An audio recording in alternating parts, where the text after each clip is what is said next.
भारत में corona virus की दूसरी लहर का कहर लगातार बढ़ रहा है और देश में रोजाना रिकॉर्ड मामले सामने आ रहे हैं। इस बीच यह सवाल उठ रहा है कि आखिर कोविड-19 की दूसरी लहर का पीक कब होगा और कब मामलों में गिरावट दर्ज की जाएगी। सरकार के mathematical modelling expert professor M Vidyasagar का कहना है कि कोरोना वायरस इस सप्ताह अपने पीक पर आ सकता है और दूसरी लहर 7 मई को अपने पीक पर हो सकती है। इसके बाद कोविड-19 के मामलों में गिरावट दर्ज की जाएगी। मीडिया रिपोर्ट्स के मुताबिक प्रोफेसर विद्यासागर ने एक इंटरव्यू में बताया है कि कोरोना वायरस को लेकर हर राज्य में स्थिति अलग होगी और कोविड-19 के पीक पर पहुंचने का समय भी थोड़ा अलग अलग हो सकता है।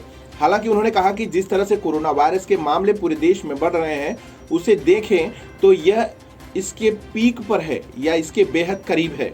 प्रोफेसर ने कहा कि कोरोना की दूसरी लहर की शुरुआत महाराष्ट्र से ही हुई थी। सबसे पहले कोरोना का पीक भी वहीं आएगा और सबसे पहले मरीजों की संख्या यहीं से कम होनी शुरू होगी।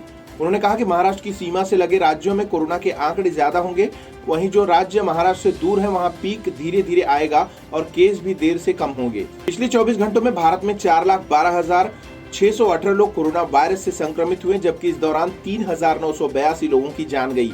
इसके बाद भारत में कोरोना संक्रमितों की कुल संख्या 2,10,64,862 हो गई है, जबकि 2,30,170 लोग अपनी जान गंवा चुके हैं। आंकड़ों के अनुसार देश में अब कोविड-19 के 1,69,51,731 लोग ठीक हुए हैं। हालांकि पिछले कुछ दिनों में स्वस्थ होने की दर में गिरावट आई है और यह 82.30% पहुंच गई है। इसके साथ ही एक्टिव मामले लगातार बढ़ रहे हैं और देश में 35,62,746 लोगों का इलाज चल रहा है, जो कुल संक्रमितों की संख्या का 16.87% है।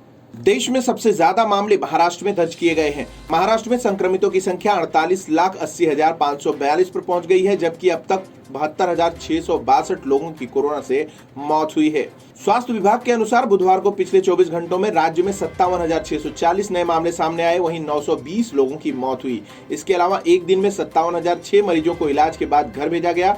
इससे पहले मंगलवार को महाराष्ट्र में 51,880 नए कोरोना पॉजिटिव केसेस सामने आए थे। वहीं इस दौरान 891 मरीजों की मौत हुई थी और 65,934 लोग कोरोना को मात देकर ठीक हुए थे।